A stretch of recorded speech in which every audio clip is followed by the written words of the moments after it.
Evangelio de Marcos, capítulo 1. Amén, ahí sentadito como está, ¿cierto? Vamos a ir dando lectura a la palabra del Señor, a algunos versos, ¿ya? Dice así la palabra del Señor, Marcos 1:1, principio del Evangelio de Jesucristo, Hijo de Dios. Amén. Principio del Evangelio de Jesucristo, Hijo de Dios. Si yo le preguntara, querido hermano, ¿qué es lo que es el Evangelio?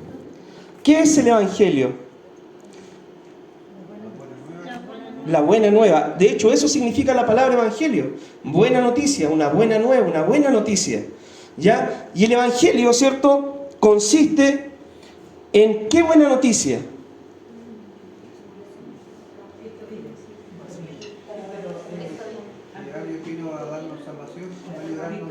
Muy bien, ¿cierto? Nosotros estábamos perdidos, destituidos de la gloria de Dios, estábamos apartados del Señor por nuestro pecado, pero hay una solución para eso, y esa solución se llama Jesucristo.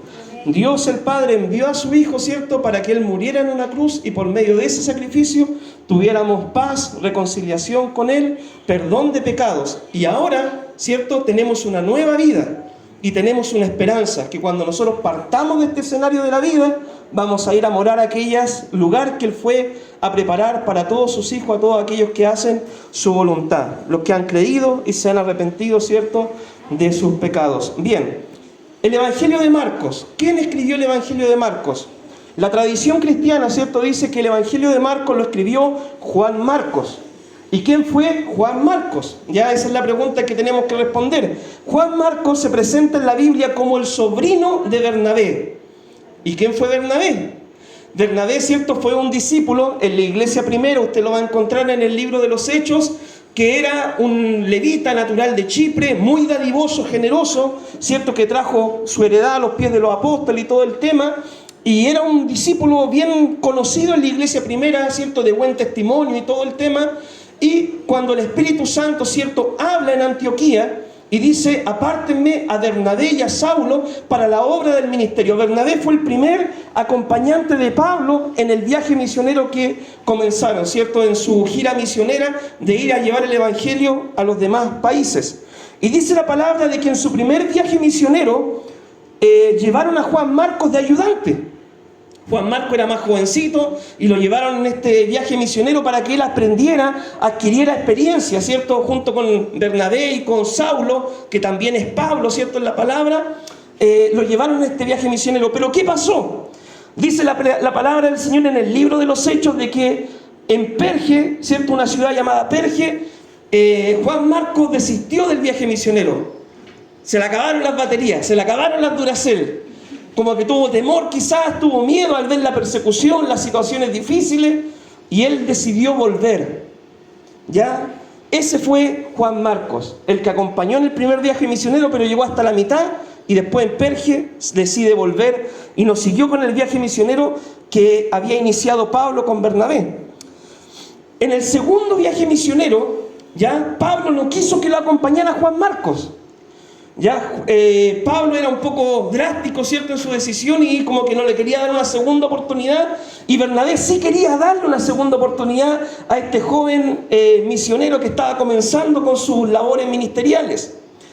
¿Y qué es lo que pasó? Dice que hubo una discusión, ¿cierto?, no pequeña entre ambos, entre Bernabé y Pablo, y dice de que Pablo, tomando a Silas, salió encomendado por la gracia del Señor. Pero Bernabé, tomando a Marcos, fue también a predicar, ¿cierto?, a diferentes lugares. Finalmente Pablo, en 2 de Timoteo, capítulo 4, versículo 11, si usted lo quiere buscar, Pablo habla de Juan Marcos y dice, él me es útil para el ministerio. Es una persona útil en el ministerio. Juan Marcos ya había pasado la prueba del discipulado, había crecido, madurado espiritualmente y ahora se había convertido en un hombre útil para el ministerio. También Pablo en otro texto habla y dice, de Juan Marcos recibiste mandamiento, ordenanza, ¿cierto? Porque él escribió el Evangelio de Marcos. Juan Marcos, ¿cierto?, o Marcos no fue discípulo directo del Señor, pero él escribió, ¿cierto?, bajo la tutoría del apóstol Pedro, ¿ya? Y también fue ayudante del apóstol Pedro. Por eso, ¿cierto?, su Evangelio es considerado en el canon bíblico. ¿En qué año escribió Juan Marcos o Marcos su evangelio. Este evangelio se cree que es uno de los primeros en ser escritos y se escribió allá por el año 55, 60 después de Cristo. Uno de los primeros evangelios en ser escrito y es el segundo evangelio de los 3 evangelios sinópticos. Son palabras nuevas, ¿cierto?, para algunos, pero ¿qué es lo que quiere decir sinóptico? En la Biblia hay 4 evangelios: está Mateo, Marcos, Lucas y Juan.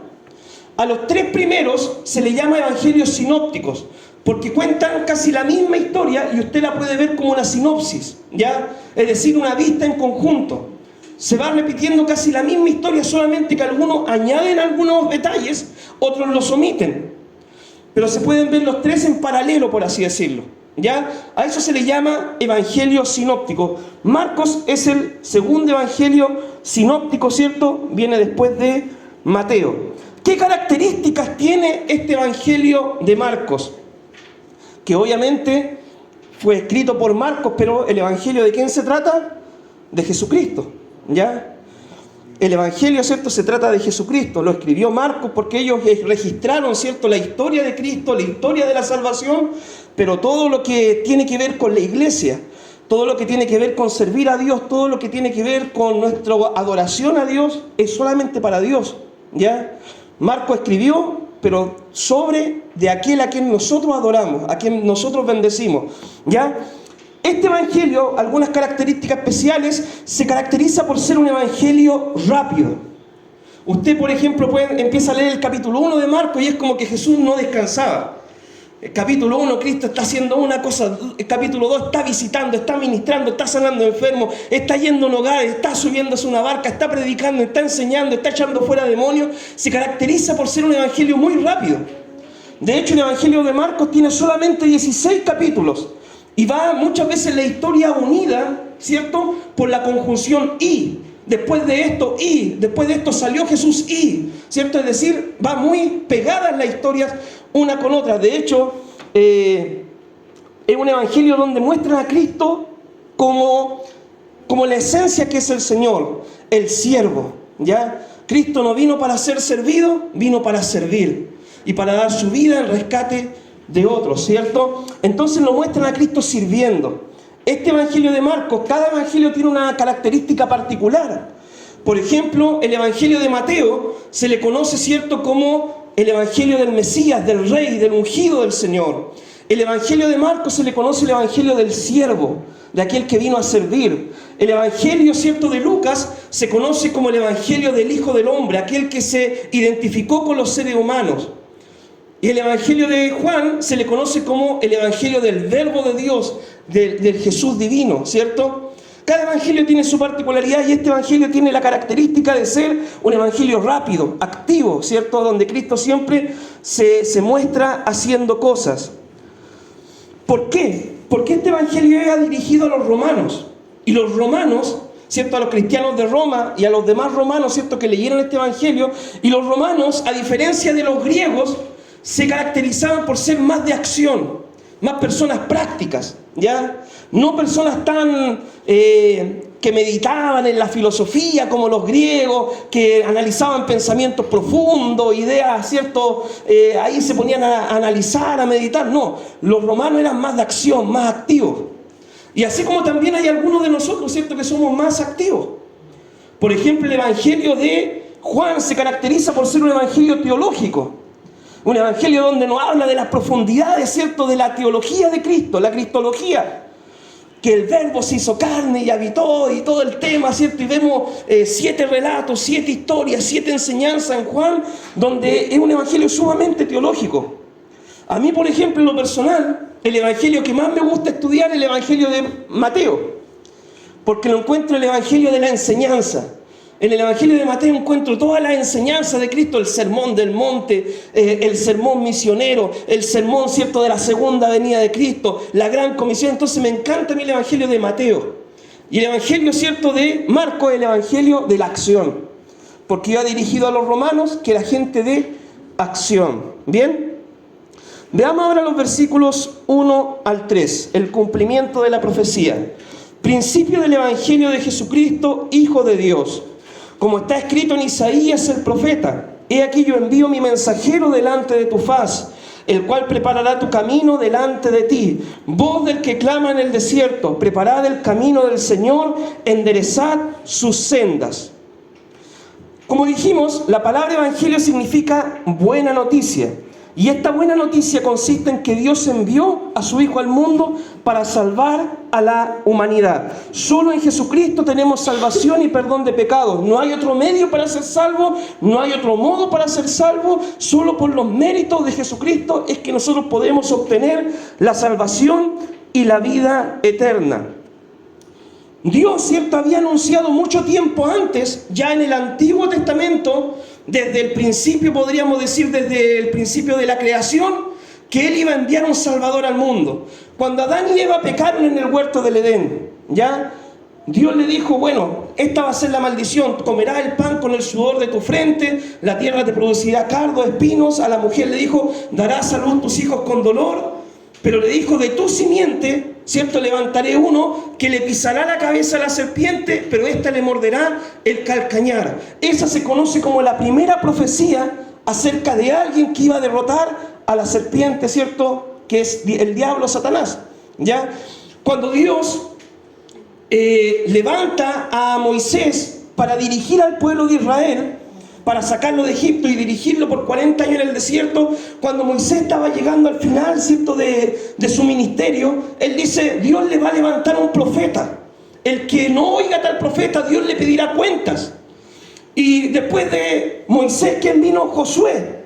Y curiosamente, el nombre Josué, en hebreo, ¿cierto?, es el mismo nombre de Jesús en griego. Y el nombre Josué, al igual que el nombre Jesús, significa Jehová es salvación. En Jehová está la salvación. O Jehová es el Salvador, ¿ya? Eso significa el nombre Jesús, ¿ya? Y el nombre Josué. Pero Josué, ¿cierto?, del Antiguo Testamento, él, claro, viene a ser como un prototipo, ¿cierto?, por así decirlo, una sombra del real y verdadero Salvador al cual Dios iba a enviar para salvar a esta humanidad. Ya cuando vemos la historia de los profetas, ¿cierto?, Isaías habla del nacimiento del Mesías. Isaías habla, ¿cierto?, acerca de los sufrimientos que iba a tener el Mesías. Isaías, ¿cierto?, habla sobre esto. Otros profetas hablaron de que nacería en Belén, que sería de la familia del rey David. Y también Malaquías habla, ¿cierto?, de que antes de su venida, Él iba a enviar a alguien que le iba a preparar el camino a aquel a cual el pueblo de Israel adoraba, ¿cierto?, y que Él iba a venir súbitamente, el Señor, a su templo. Entonces todos estos profetas, y esas son algunas de las profecías, ¿cierto?, hablaban y anunciaban la venida de un Salvador. Pero ¿qué es lo que pasaba, ¿cierto?, en aquel tiempo?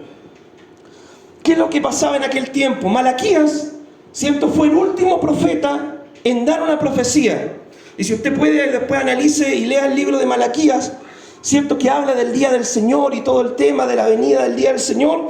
Pero desde Malaquías hasta Jesucristo habían pasado 400 años. Y a ese periodo, ¿cierto?, de Malaquías a Jesús, ese periodo de 400 años se le conoce como el periodo de silencio. Dios en ese tiempo no levantó profetas, no levantó hombre que escribiera, ¿cierto?, alguna profecía para el pueblo. En esos 400 años, ¿cierto?, de periodo de silencio, la religión judía había caído en un formalismo religioso. Se habían enfocado en guardar tradiciones humanas, tradiciones de hombres, y habían dejado la palabra de Dios como en segundo lugar y le daban más importancia a las tradiciones humanas que ellos tenían. Los judíos, ¿cierto?, en esos 400 años pasaron a ser súbditos, ¿cierto?, o esclavos, en otras palabras, como usted lo quiera llamar, bajo el imperio del imperio romano. El imperio romano era quien gobernaba, ¿cierto?, en los tiempos cuando nació Cristo. Ellos estaban siendo oprimidos por los impuestos, los tributos que tenían que pagar. Vivían, ¿cierto?, bajo la opresión de un imperio. Y la gente de ese tiempo anhelaba la venida de un Mesías. Anhelaba la llegada del Mesías, pero ellos esperaban un Mesías que los libertara, ¿cierto?, de la opresión del yugo romano.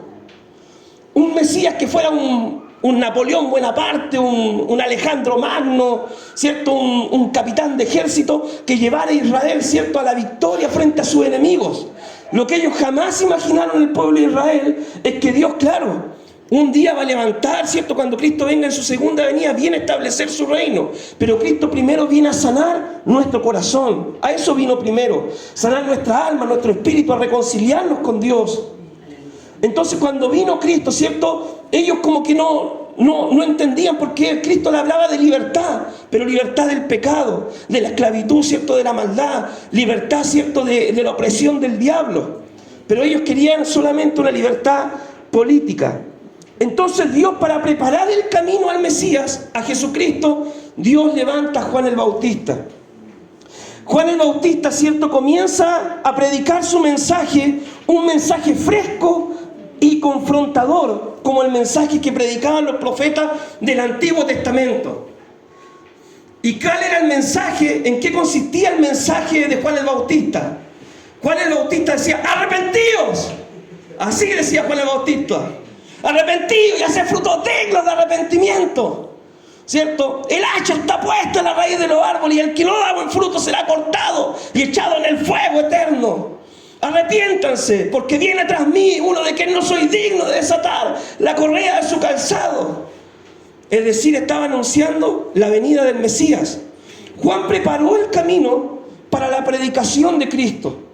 Juan preparó un pueblo que estaba expectante, ¿cierto?, a este profeta del desierto, a que él decía: viene tras mí uno que, ¿cierto?, yo bautizo en agua, decía Juan, pero él los va a bautizar en Espíritu Santo y en fuego.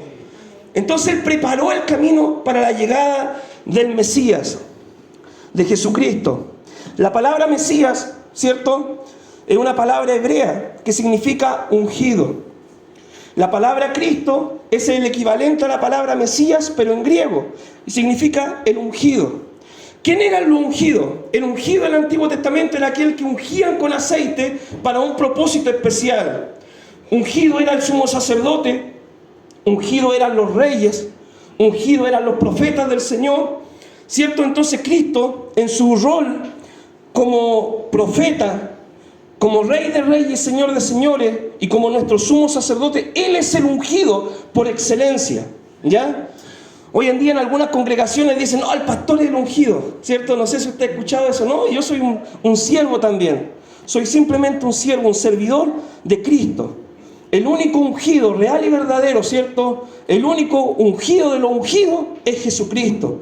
A mí, hermano, soy su hermano, soy su siervo, soy su amigo, ¿cierto? Soy su pastor. Pero yo adoro a Cristo. La iglesia no se trata del pastor. La iglesia no se trata del ungido. No, que yo pertenezco al ungido de allá, a la iglesia de allá. No, usted pertenece a Jesucristo, ¿ya? Y acá nos congregamos y somos todos hermanos que servimos al mismo Dios, ¿ya? Bien, hoy nosotros también preparamos el camino a las personas, al igual que lo hizo Juan el Bautista. Juan el Bautista preparó el camino para la primera venida de Cristo. Así nosotros como iglesia preparamos ahora al mundo para la segunda venida del Señor. Ahora en esta segunda venida de Cristo, usted recuerda, Cristo murió en la cruz, resucitó al tercer día, ascendió a los cielos, y antes de ascender el Señor dijo: así como lo habéis visto ir, así mismo volveré. Cuando Cristo venga en su segunda venida, viene a establecer su reino milenial, ¿cierto?, y la eternidad, donde ahí sí el Señor va a reinar con vara de hierro, con justicia, y no va a haber pecado, ¿cierto?, en todo su reino milenial ni en la eternidad. Pero así nosotros debemos preparar a la gente para la segunda venida de Cristo, porque si Cristo viniera, ¿está preparada la alma para irse con el Señor? El mensaje que debemos predicar es el mismo mensaje que predicaba Juan el Bautista. Debemos llamar a las almas al arrepentimiento, a reconciliarse con Dios, a ponerse a cuentas con el Señor. Nuestro mensaje, hermano, del Evangelio, Dios hace muchas cosas bonitas en nuestra vida. Por ejemplo, nos bendice, nos da para el pan de cada día, nos da salud, nos da muchas bendiciones, pero nuestro mayor mensaje es que hay que reconciliarse con Dios. Hay un alma que salvar, y esa alma es la tuya en primer lugar. Nuestra alma en primer lugar, y después salvar la alma de nuestro vecino, nuestra familia, nuestros amigos. Ese es el mensaje, hermano. Dios no vino para hacernos ricos, ni millonarios, ni prósperos, aunque muchas veces quizás nosotros, si nos esforzamos, trabajamos, hacemos las cosas bien, vamos a obtener esas bendiciones. Pero Cristo vino por algo mayor, por nuestra vida espiritual. ¿De qué le vale al hombre si gana todo el mundo y finalmente pierde su alma? Dice la palabra. A los que crean en el mensaje, nosotros debemos bautizarlos de igual forma y enseñarles la palabra de Dios, a fin de que cuando Cristo regrese los encuentre preparados, ¿ya?, para su venida. Juan prepara el camino del Señor. Veamos, ¿cierto?, los versículos 4 al 8. Dice así: bautizaba a Juan en el desierto y predicaba el bautismo de arrepentimiento para perdón de pecados.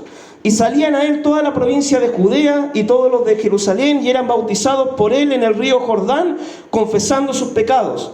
Y Juan estaba vestido de pelo de camello y tenía un cinto de cuero alrededor de sus lomos, y comía langostas y miel silvestre.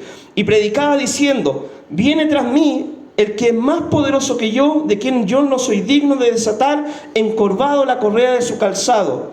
Yo a la verdad os he bautizado con agua, pero él os bautizará con Espíritu Santo. Amén. Cuando Juan predicaba, las personas creían en su mensaje. Era un mensaje totalmente diferente al de los líderes religiosos de esa época, lleno de formalismo, de tradicionalismo, ¿cierto? Juan predicaba un mensaje fresco, un mensaje confrontador que llamaba a la gente a un encuentro genuino con el Señor. Cuando creían en el mensaje, ¿cierto?, eran tocados por el Señor, se arrepentían y querían ser bautizados por Juan, y dice la palabra que ellos confesaban sus pecados. La palabra bautizar ya significa zambullir o sumergir completamente en las aguas. Eso significa la palabra bautizar. Es una palabra que se escribe igual en griego como en español. La palabra bautizar significa sumergir, ¿ya? Eso, y la gente creía y era sumergida, ¿cierto? Era bautizada, confesando sus pecados y en arrepentimiento. Y Juan pedía a las personas que eran bautizadas que hicieran obras dignas de arrepentimiento. Es decir, no tan solamente que entraran al agua y después salieran tal cual como se habían metido, sino que evidenciaran que había habido un cambio espiritual en su vida. Obras dignas de arrepentimiento como evidencia de su cambio de vida. Ahora, hermano, algunas verdades sobre el bautismo. El bautismo nos salva, ¿ya? Y yo quiero que eso usted lo tenga claro. Usted puede bautizarse, pero si usted vive una vida no conforme a la palabra del Señor, no va a ser salvo. Por más que se bautice una vez, 2 veces, 3 veces, 10 veces, si usted se bautiza y no obedece a las palabras de Cristo, es simplemente un ritual sin importancia, ¿ya? Uno puede bautizarse por la evangélica, por los católicos, por los mormones, por lo que sea, pero si no hay un cambio de vida, de nada sirve ese bautismo. Otra verdad sobre el bautismo: a los niños no se les debe bautizar. Cuando nosotros vemos en la Biblia, a los niños se les presenta delante del Señor, pero cuando uno es grande, adulto, uno toma su propia decisión personal por Cristo. Algunos de ustedes quizás fueron bautizados cuando eran guaguas. No sé si le habrán preguntado o no, yo creo que no. Y se le preguntaron, usted dijo alguno, ¿cierto? No quiere decir más. Entonces, el bautismo es una decisión personal que uno hace cuando es grande de forma consciente, ¿ya? Lo otro, se debe rebautizar solo a aquellos que han tenido un bautismo que no haya sido bíblico. ¿A qué me refiero? Por ejemplo, si usted fue bautizado católico, lo bautizaron sin preguntarle. Ahora usted de grande tiene que públicamente tomar su decisión personal por Cristo, en forma consciente, en forma madura. Si usted fue bautizado por los mormones, usted tiene que rebautizarse, ¿ya? ¿Por qué? Porque los mormones bautizan por los muertos. Bautizan por un familiar que haya muerto, que ellos le dicen, bueno, si tú te bautizas por este familiar que murió sin el Señor, él va a ser salvo, y todo un tema, ¿cierto?, que tienen ellos, unas falsas doctrinas que tienen. Entonces usted, por ejemplo, si se bautizó por los mormones, tiene que rebautizarse una vez que haya entendido el evangelio bíblico. Si usted se bautizó por los solo Jesús, los solo Jesús son los que no creen en el Padre ni en el Espíritu Santo, solo en Jesús. Usted tiene que rebautizarse. Ellos no bautizan en el nombre de Dios Padre, Hijo y Espíritu Santo. Ellos bautizan solo en Jesús, ¿ya? Uno tiene que rebautizarse. Usted, si se bautizó por los testigos de Jehová, tiene que rebautizarse porque ellos bautizan en el nombre de Jehová, ¿ya? Pero la Biblia dice que nosotros debemos bautizarnos según Mateo, ¿cierto? Ahí mismo está Mateo al lado del Evangelio de Marcos. ¿cierto? Mateo capítulo 28, versículo 16 en adelante, versículo 19 específicamente dice: por tanto, id y haced discípulos a todas las naciones, bautizándolos en el nombre del Padre y del Hijo y del Espíritu Santo. Más claro no puede estar, hermano. ¿Ya?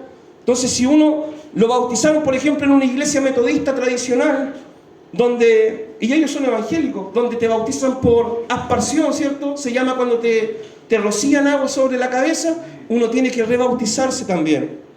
Porque el bautismo es por sumergir a la persona, inmersión, sumergir a la persona, no por aspersión, ¿ya? Ahora, no se debe bautizar a personas sin conversa. Ya, yo sé de que, por ejemplo, ¿a qué pastor no le gusta bautizar gente? A todos los pastores, pues. Y después para publicarlo en Facebook, ¿cierto? Ahí bautizamos a 20, bautizamos a 15. Pero hermano, nosotros hacemos ministerio y la base del ministerio debe ser la fidelidad a Cristo. ¿Ya? No el exitismo humano, no es para el Facebook. ¿Ya? Y no debemos bautizar a personas inconversas. Personas, por ejemplo, que no están dispuestas a dejar su vieja vida. El bautismo es un acto público de aceptar a Cristo. El bautismo significa ahora en el Nuevo Testamento un nuevo nacimiento. El viejo hombre queda muerto atrás, nace una nueva criatura. No se puede bautizar a alguien que no esté dispuesto a cambiar su vida, a arrepentirse. No es que yo me quiero bautizar, pero es que quiero seguir con mi alcoholismo, por ejemplo. No es que yo me quiero bautizar, pero quiero seguir, ¿cierto?, con mi robo. Quiero bautizarme, pero quiero seguir con mi estilo de vida pecaminoso. No, hermano, ese es un error que comete la iglesia hoy en día. Al querer, ¿cierto?, muchas veces cantidad de personas, no están, ¿cierto?, la iglesia buscando un genuino arrepentimiento en la vida de las personas. Yo, hermano, he tenido que decirle a personas, ¿cierto?, yo no te puedo bautizar porque no has cambiado realmente tu vida. ¿Ya? Algunos dicen, bueno, pero es que, pastor, si yo voy a otra iglesia me bautizan. Bueno, pero es que ellos son otros pastores, ellos van a dar cuenta de su ministerio. Yo, ¿cierto?, trato de hacer las cosas de la forma bíblica. ¿Ya? Entonces, no se debe bautizar personas inconversas. Algunos dicen, no, pastor, y si bautizo a mi esposo para que cambie. No, hermano, no existe eso. Primero hay que cambiar y después hacer el compromiso público. ¿Ya? No, que lo voy a bautizar, ¿cierto?, para que cambie, ¿no? Porque creen que por meterlo al agua es como la lavadora, ¿cachai? Entonces te meten al agua un poco de jabón ya y salí blanco, reluciente y cambiado. Y no es así. Martín Lutero decía, ¿cierto? Yo pensé que el viejo hombre iba a quedar muerto en las aguas del bautismo, pero no me di cuenta de que el desgraciado sabía nadar. Eso decía Martín Lutero, ¿ya? Y es cierto, hermano, nosotros el bautismo no es un ritual mágico que te tocó el Señor con la varita mágica y después sales renovado y no pecas más, no. Hermano, basta leer la Biblia. ¿Qué es lo que pasó Cristo después que se bautizó? Vinieron las tentaciones, las pruebas con mayor fuerza. Ya, Cristo nunca pecó, pero nosotros, ¿cierto?, estamos expuestos a cometer errores. Ahora, otra cosa, otra verdad sobre el bautismo. No existe, hermano, el rebautismo para renovar votos. Yo últimamente me he encontrado con esta moda, ¿ya? Me han dicho, oye, fui a unos bautismos, ¿cierto? Y me dijeron, oye, ¿te quieres bautizar? No, yo ya soy bautizado. Pero para renovar votos, hermano.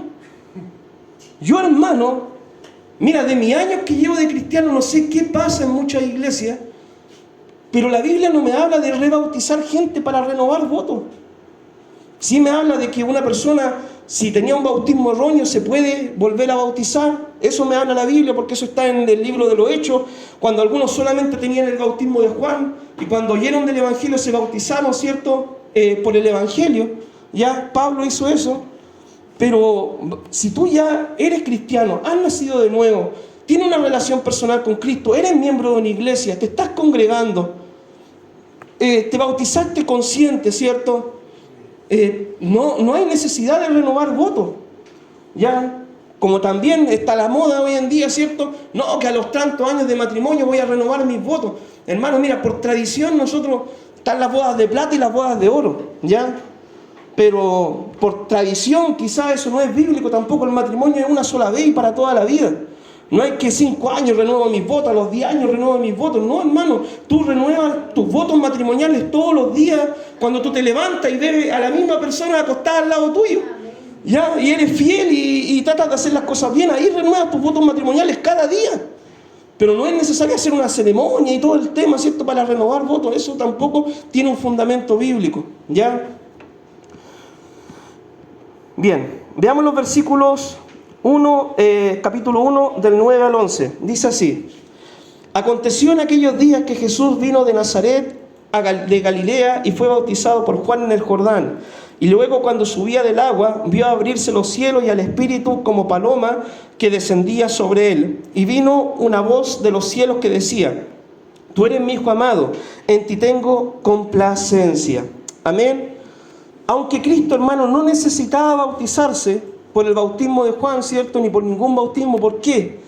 Porque el bautismo de Juan era para arrepentimiento. Cristo dice en la Biblia que Él nunca cometió pecado. Él no necesitaba arrepentirse, Él nunca pecó. Ni antes ni después, nunca cometió pecado, dice la palabra. Pero sí lo hizo para darnos un ejemplo a seguir. También hay personas, ¿cierto?, que pasan muchos años y no se quieren bautizar. No sé si usted ha escuchado testimonios así. Pasan toda una vida y no se quieren bautizar. Y porque piensan, quizás, ¿cierto?, como el bautismo limpia los pecados. Y voy a aguantarme hasta el último día, ¿cierto? Así, una semana antes de que parta, me bautizo y total, ahí ya voy limpiacito para arriba. No es así, hermano. No es así. El bautismo para el cristiano no es un acto de graduación. El bautismo para el cristiano es, por así decirlo, un acto de iniciación. Es como inscribirse en el colegio, matricularse en la escuela. Eso es el bautismo. No es cuando tú sales ya con tu licenciatura, tu maestría, tu doctorado, tu PhD, ¿cierto?, y todo el tema, y ahí te bautizan. No, hermano. Es cuando tú vayas a matricularte para el kinder. Es el bautismo. Es un acto de iniciación, el bautismo. ¿Ya? Además, era una forma pública que tuvo Cristo de apoyar el ministerio de Juan el Bautista. Cristo, cuando se bautiza, es una forma de decir: lo que está haciendo Juan el Bautista, eso es de Dios, eso viene de Dios. Por eso le dice: cumplamos con toda justicia. Jesús, al ser bautizado, dice la palabra que el Espíritu Santo desciende como paloma sobre él. El Espíritu Santo como paloma sobre él. ¿Y cómo desciende el Espíritu Santo sobre los creyentes? Como fuego. ¿Ya? Sobre Cristo como paloma. En Cristo no hay pecado que quemar, no hay pecado que transformar.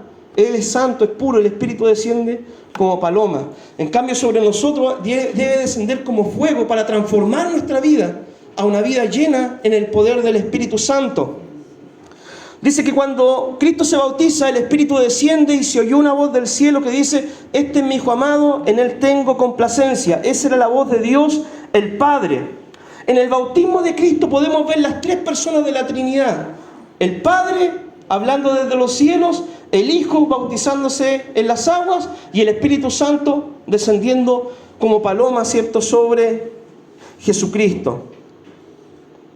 ¿Cómo es el bautismo bíblico? El bautismo bíblico, hermano, es por inmersión, ¿ya? El bautismo bíblico debe ser en nombre del Padre, del Hijo y del Espíritu Santo. El bautismo bíblico debe ser hecho por un ministro del Evangelio. La persona debe haber creído en el Evangelio. La persona debe haberse arrepentido de sus pecados. El bautismo, hermano, y que esto quede claro porque es también otra idea errónea que hay, el bautismo puede ser en un río, puede ser en una piscina, puede ser en el mar, puede ser en la tina de su casa, ya, en la tina, ¿cierto?, con agua. Mientras usted se pueda sumergir, puede ser ahí también. Porque antiguamente en la iglesia muy antigua, ¿cierto? No, que tiene que ser en un río que corra, no estancado. Porque cuando usted se bautiza, el río se lleva el pecado. Mira, ¿cómo? No tiene lógica ni ciencia eso. Hay personas, ¿cierto?, que se bautizaron, lo metieron seco, salieron mojados y nunca cambiaron. ¿Ya? Entonces, hermano, el bautismo puede ser en cualquier lugar. No, que en piscina no, porque ahí quedan todos los pecados dando vueltas. Mira, hermano, entonces debemos, ¿cierto?, limpiarnos de esas tradiciones que no tienen fundamento bíblico, ¿ya? Otra cosa, el bautismo, por lo general nosotros, ¿cierto?, lo hacemos con túnica blanca, ¿ya? El bautismo puede ser con túnica o puede uno bautizarse con una ropa apropiada, ¿ya? No se va a bautizar con bikini, eso estamos claros, ¿ya? Pero sí puede bautizarse con un chorro, una polera, ¿por qué no? ¿Cierto? La gente en ese tiempo con Juan el Bautista y con los apóstoles no se bautizaban con túnicas blancas ni nada de eso. Eso después se fue dándose en el tiempo, ¿cierto? Por la tradición de la iglesia, de que no, que hay que bautizar con túnica blanca y todo el tema, porque en el cielo, ¿cierto? Dios nos va a dar una túnica de lino fino y bueno, la vestidura del creyente debe ser blanca porque el blanco representa pureza. Eso es parte de la tradición. Pero la gente cuando oía el mensaje de Juan, con la ropa que tenían puesta, hasta con sus túnicas, con lo que andaban puestos, zapatos, todo al agua nomás, y eran bautizados, ¿ya? Entonces, hermano, no, es que si no hay túnica blanca no me bautizo. No, hermano, tampoco es así. No, es que si la túnica, ¿cierto? No sé, es de color azul o la túnica es de color crema, no me bautizo, tiene que ser blanca. No, hermano. Si lo que importa es la verdadera vestimenta espiritual que tú tienes que ponerte todos los días, la armadura de Dios para poder vivir una vida conforme a la palabra del Señor. Hay gente que se puede bautizar con túnica blanca, pero vive, ¿cierto?, con una vestidura negra porque vive en pecado. Entonces, hermano, debemos ser sabios para pensar en estas cosas. En el bautismo no se usan padrinos, ¿ya? Me acuerdo una vez cuando estaba en Hualqui pastoreando, me llama una niña que yo ni siquiera conocía, ¿cierto? Me dice, hola pastor, ¿usted va a hacer bautismo este año? No tengo pensado, tenía como 3 miembros. Le dije, no tengo pensado hacer bautismo y todo. Es que yo me quería bautizar, pero es que viene mi tía y viene mi tío y ellos quieren ser padrinos míos del bautismo. Yo le dije, sí, pero es que eso lo usa la iglesia católica, los padrinos y todo eso. Nosotros, el papá es Dios, ya para empezar. Así que padrino no va a necesitar. Entonces el bautismo, ¿cierto? Todos estamos de testigos, tú no necesitas padrinos para bautizarte. Ya quizás en las presentaciones, en los matrimonios uno lo ocupa, ¿cierto? Con más que nada como testigos, pero en el bautismo no, le dije yo. Ya, gracias, muchas gracias. Me cortó. No se quiso bautizar porque no teníamos padrino. Yo, hermano, me bauticé y el único padre, ¿cierto? Fue Dios ahí, ¿ya? Mis hermanos que estaban mirando mi bautismo, ellos fueron testigos de que yo entregué mi vida pública al Señor, no necesité padrino ya para el bautismo, ¿ya? Así que eso, bien. Leamos, ¿cierto?, lo último y ya con esto terminamos. Marcos 1, del 12 al 13, 2 versículos, dice: y luego el Espíritu le impulsó al desierto, y estuvo allí en el desierto 40 días, y era tentado por Satanás, y estaba con las fieras, y ángeles le servían. Después que Cristo fue bautizado por Juan en el río Jordán, dice la palabra que el Espíritu lo lleva al desierto. Y en el desierto, ¿cierto?, Jesús estuvo en ayuno 40 días y 40 noches. Ayuno, ¿cierto?, es una disciplina espiritual donde uno deja de comer. Puede ser, ¿cierto?, también dejar de tomar agua, ¿ya? Y Cristo estuvo 40 días y 40 noches. A todo esto, nosotros no podemos dejar de tomar agua más de 3 días y dejar de comer al mismo tiempo, ¿ya? Lo más probable es que Cristo, ¿cierto?, haya hecho ese ayuno sin alimento, pero sí haya tomado agua.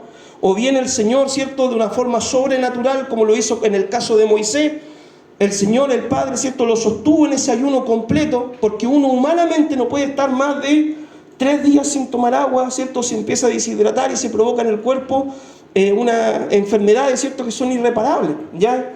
Los máximos ayunos de sin comida y sin agua en la Biblia son de 3 días, ¿ya? Pablo ayunó cuando se convirtió, ayunó 3 días, ¿ya? Entonces, eso debemos tener en cuenta. Mientras Cristo estaba en ayuno, vino Satanás y le hizo 3 tentaciones, 3 ofertas, ¿ya? La primera, como ya veía de que los días iban pasando y él naturalmente tuvo hambre, le dijo: convierte las piedras en pan, ¿ya? Usa tu poder para convertir las piedras en pan. Cristo le dijo que no solo de pan vivirá el hombre, sino de toda palabra que sale de la boca de Dios. Después el diablo lo llevó, ¿cierto?, al pináculo del templo, la parte más alta del templo. Puede haber sido una visión, ¿cierto?, o puede, cierta vez en el ayuno, ¿cierto?, haberle puesto una visión y le dijo: tírate de aquí abajo, ¿cierto? Y porque la Biblia dice, Él mandará a sus ángeles, ¿cierto?, para que tu pie no tropiece en piedra. Y Cristo le dijo: no tentará al Señor tu Dios. Es decir, Cristo con la pura palabra le iba rebatiendo al diablo, ¿ya? Finalmente el diablo, ¿cierto?, Le ofreció el camino corto, le dijo, mira, adórame y yo te doy todos los reinos de este mundo. ¿Acaso a eso no viniste a reinar? ¿Cierto? Y Cristo le dijo, no, porque al Señor tu Dios adorarás y solamente a Él servirás. Estas tentaciones se encuentran en el Evangelio de Mateo, ¿cierto? En el capítulo 3, ahí, ¿cierto? Como es sinóptico, usted entiende, ¿cierto? Ahí especifica más cómo fue la tentación que le hizo Satanás a Cristo. Luego de Cristo, de superar la tentación, comenzó su ministerio en el poder del Espíritu Santo. A la edad de 30 años aproximadamente, el ministerio de Cristo duró 3 años y medio. Fue sumamente breve en tiempo, pero fue el ministerio más grande de todos los tiempos. Ese es el ministerio de Cristo, ¿ya? Breve en su tiempo, ¿cierto? 3 años y medio, muy corto. Yo ya llevo pastoreando acá, ¿cuánto tiempo? Llevo como 5 años acá pastoreando esta iglesia, ¿ya? Cristo pastoreó, ¿cierto? Ministró 3 años y medio, pero su ministerio hace 2000 años, mire lo que ha conllevado, ¿cierto? Hasta el día de hoy.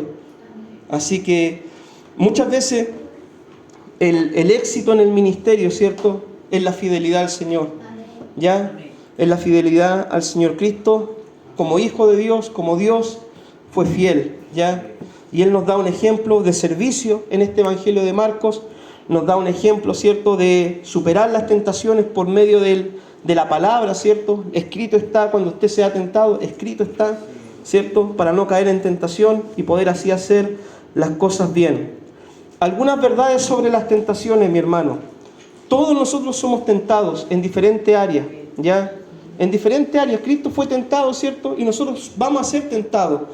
La diferencia es que Cristo nunca cayó ni nunca caerá el Señor, ¿ya? Porque en su naturaleza no está el pecado. En cambio, nosotros luchamos con las tentaciones. Satanás nos va a tentar todos los días de nuestra vida, hasta el último día de nuestra vida. Satanás va a estar tratando de hacernos caer y desviarnos de la fe. En sí la tentación no es pecado, ¿ya? Cuando viene Satanás a tentarnos a una insinuación o cualquier cosa, a hacer lo malo, no es pecado, la tentación, ¿ya? Porque Cristo fue tentado, pero Él no cayó, ¿ya? Ahora, ¿cuándo es pecado? Cuando uno realiza la tentación, cuando uno consuma el pecado, eso es pecado, ¿cierto? Cuando uno lleva a la práctica la tentación. La forma de vencer las tentaciones con la palabra, ¿cierto? Y no dando lugar al diablo. Siempre con la palabra, hermano, con la palabra de Dios. Viene Satanás, oye, podríamos, ¿cierto? Un compañero de trabajo, oye, podríamos, no sé, pues ya no hay algo para la casa, qué sé yo, nos salvamos todos. No, no robarás, dice la palabra. Y no robarás, ¿no? ¿Cierto? De repente, oye, y mira, y podríamos hacer esto, otro. Y no, la Biblia dice, escrito está, con la palabra uno vence las tentaciones, ¿ya? Ahora, una tentación, hermano, puede arruinar nuestra vida espiritual y nuestro ministerio. ¿Cuántas familias se han destruido, cierto, por un descuido? ¿Cuántos pastores han caído en su ministerio por un descuido? ¿Ya? Entonces, una tentación puede arruinar tu vida, tu ministerio, tu familia, tu hogar. Por eso es el peligro de las tentaciones. Ahora, si caemos nosotros, ¿ya? Si llegáramos a caer, ni Dios lo quiera, si una persona, un cristiano, llegara a fallarle al Señor, aún hay esperanza, ¿ya? No cometa el error que cometió Judas Iscariote, que Judas cayó, y ¿qué es lo que hizo Judas? No vio solución, fue y se ahorcó. En cambio, Pedro también le falló al Señor, pero dice de que Pedro arrepentido fue y lloró amargamente, y después se reconcilió con el Señor. Nadie está libre de caer, hermano. Nadie, dice la Biblia, mire el que está firme, mire que no caiga. Nadie está libre de caer. Ya todos estamos expuestos a la tentación día a día. Satanás nos va a tentar con diferentes cosas, ¿ya? Algunos con el sexo, otros con la plata, otros, ¿cierto?, con diferentes tentaciones, distracciones, ¿ya? Con los afanes de este mundo. Hay diferentes tentaciones, ¿ya? Pero si a usted llega a caer, no pierda la esperanza, ¿ya? Dios, más que verlo derrotado, ¿cierto? Que eso es algo que Dios no quiere. Dios quiere que usted se levante, se restaure y siga adelante. En la Biblia hubieron grandes hombres de Dios que cayeron un día, ¿ya? Tenemos el ejemplo de Moisés, ya que por un arrebato mató a una persona, por ejemplo. Tenemos el ejemplo de David, ¿cierto? Que por su lujuria cayó en un pecado, ¿cierto? De inmoralidad. Tenemos el ejemplo de muchos hombres que cayeron, pero supieron arrepentirse delante del Señor, pedirle perdón a Dios, arreglar esas cuentas y cambiar su vida y empezar un caminar nuevo de ahí para adelante. Así que si una persona llegara a caer, ahí debemos estar nosotros para restaurarle con amor, con mansedumbre, con sabiduría. Obviamente tendremos que vivir las consecuencias de nuestro pecado, ¿ya? Y son diferentes las consecuencias que tendremos que vivir.